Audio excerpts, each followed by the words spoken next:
Jim Winston here at DB Fine Wines. We'll be doing a tasting shortly. But before I do, let's go back to 1992.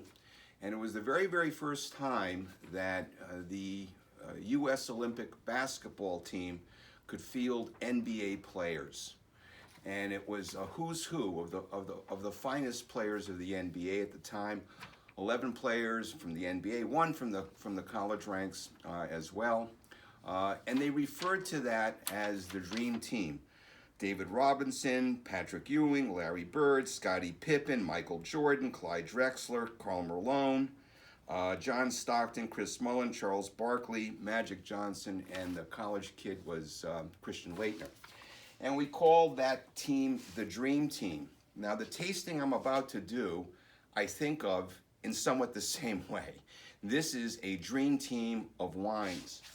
And there is a fabulous book. I'm going to show it to you. It's written by Robert Parker, and the book is The World's Greatest Wine Estates. And in order to do this tasting, what I did is we just picked out all those estates and picked out, in this case, 13 wines of these very, very legendary estates from a variety of wine regions across the globe.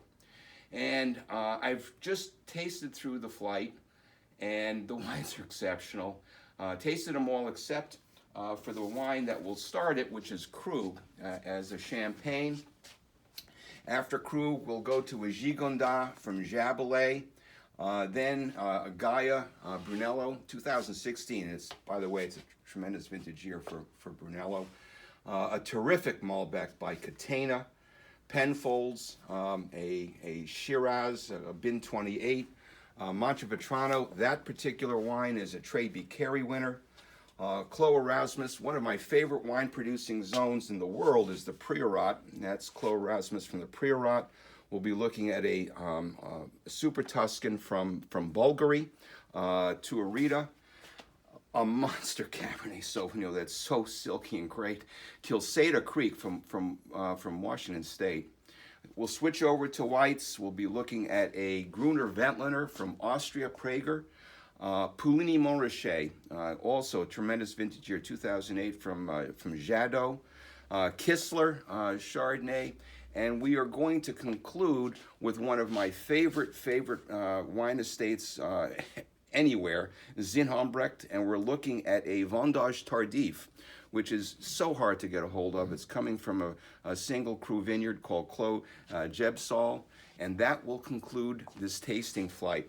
As you probably know, I do a win, place, and show. It's much too early for me to pick out my three favorites, but I will tell you something. It's going to be a challenge because these wines are exceptional, and there is not a dog in this flight. So picking out your favorites from such a strong thing, well, I'll be tasting with one group this morning. I'll be tasting with the same flight with a second group this afternoon.